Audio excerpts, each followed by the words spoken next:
Hey, it's Carla Grace. I am thrilled to have you here on my channel. We're diving deep into the world of realistic wildlife art. In my latest tutorial, I'm going to show you how to paint a wildlife horse portrait using acrylic, and I'm doing it under 6 hours. So what makes this tutorial special is the way I've changed things up. Instead of just showing you the step-by-step process, I'm going to walk you through my thought process and techniques as I'm painting. It's like a 2-hour journey into my creative mind. I've got a snippet from the tutorial right here for you to get a taste, but if you want the full tutorial, head over to my tutorial platform where I'm offering a 7-day free trial. This platform is all about my passion for helping artists reach their full potential. So join me, and together let's elevate your wildlife painting to the next level. I'll see you there. I'm going to set up my palette as I usually would with my basic neutral tones. So this is what you can find in just about every single tutorial I have created, with the addition of ivory black, which I'm becoming a little bit more partial to. I still create my own black in there, but ivory black I've started using as an addition to my grey tones, especially when it comes to whites and shadow areas. So I'll begin by adding ivory black, raw umber, burnt umber. Now I'll add burnt umber in 2 places, one as a pure tone and then one to the side here, which I will add Paynes Grey to in order to create my natural blacks that I like to create on my own and as I'm working throughout the painting. Burnt sienna, raw sienna, yellow ochre. Paynes Grey is also another colour I will have as both pure on its own and next to my burnt umber here, because I will mix those two together to create a variety of different blacks that will range from a very deep brown shadow tone to a very deep blue black color.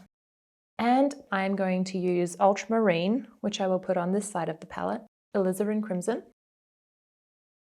And I'll also add Prussian Blue because it is a beautiful kind of blue to use in the sky tones, which I can see on the face a little bit in the shadow side.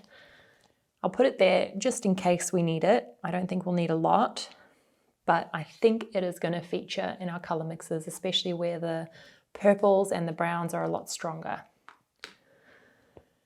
All right, so I've got my titanium in a tub because I like to use titanium white that is a more fluid consistency rather than the heavy body paint.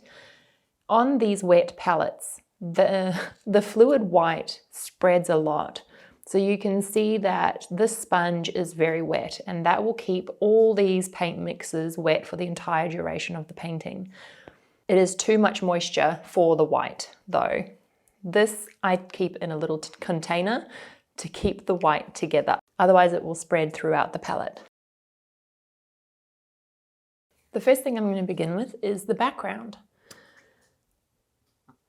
That's going to involve a fair amount of titanium white and more layers than you may initially think because of the soft focus effect that we see in the background. It's going to require a lot of paint and a lot of layers and a lot of blending. Something that isn't going to take a lot of time, but it's something that we are going to need to get right first, because I'm going to hate having to paint over that main section that is flying over the background, creating the effect of wind and movement in the portrait. So let's begin our layering process. We're just simply going to start with some very broad brush marks. I'm going to wet my brush with a little bit of my wetting agent mixed in the jar there. Start with my green.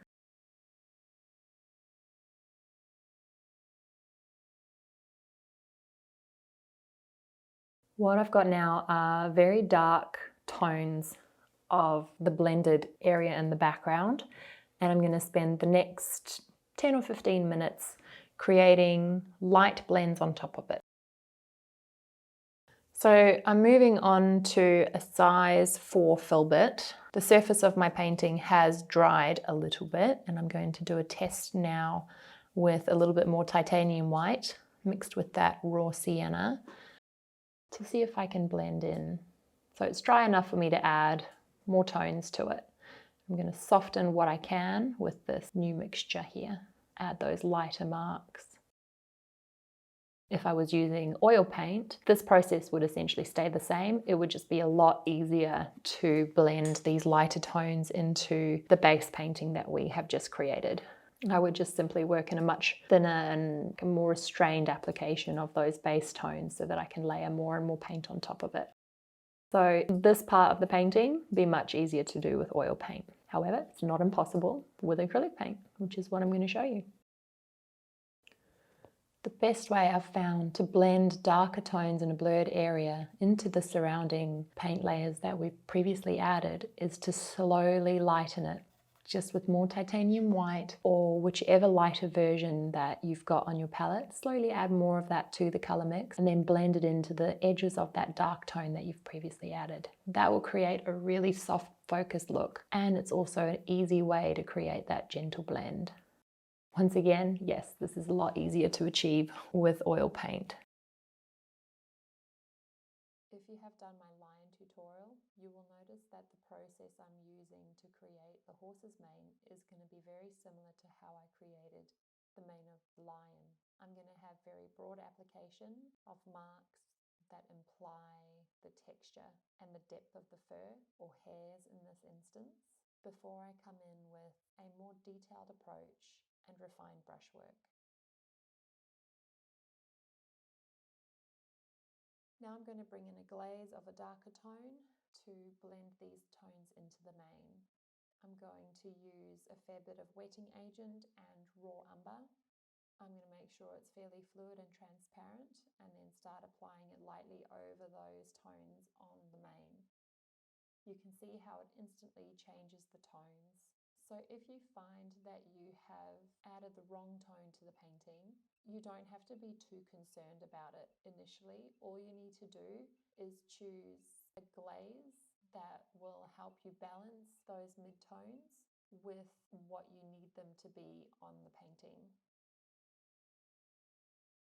Now that I have added this dark tone to the surface of the painting and have included a lot of the direction of the hairs, I'm going to work on a darker version of the mid-tone so that I can start creating the next layer, which I will begin again in this darker area here by the eye. So we're going to look for a dark blue version of this mid-tone. I'm going to use my size 0 bright, and I'm going to use Prussian Blue alongside that mid-tone that we created earlier on. I don't want this one to be too light. I'm going to first experiment with how it looks on the painting before I commit to it, and that's not too bad. It doesn't seem light enough, but I prefer it that way for now. As I create more of the mid-tones to go on top of it, I'm going to change that quite significantly.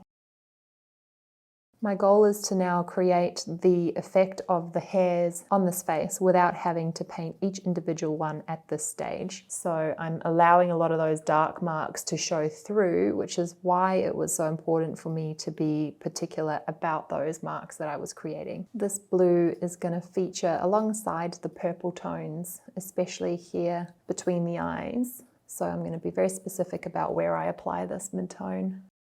This section in particular on the inside of the bridge between the eye and the nose has a blend between the blues and the purple tones. So I'm going to only put the blues down in a smaller area and then bring the purple in to balance them out.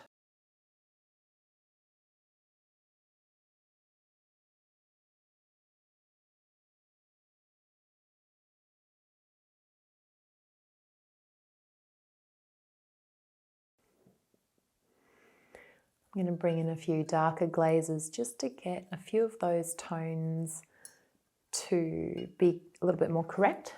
And the dark glaze is not actually going to be super dark. It's going to be just a little bit darker than what we've already added. So I just need to be careful with this to make sure I don't make the black tones of this fur too milky. Being very select about where I put this tone, and it's just adding a little bit more color, because working in these grey tones you can very quickly lose a lot of the vibrancy. So it comes down to how you layer up your warms and your cools, very similar to how we do with our white tones, bringing in that final little bit of colour right at the end here. Instead of continuing on, as I have a natural inclination to do to get this more and more perfect, I'm going to call this portrait as finished as it can be within 6 hours. I've gone over a little bit for this one, but I'm really glad that I did, because I've created something that is a little bit more unique than what I usually do, and I'm very happy with how it's finished. Thank you for watching my video. I hope you found it really helpful. I'd love for you to follow the links in the description below to my website and tutorials for any more information that you might need. We'll see you later.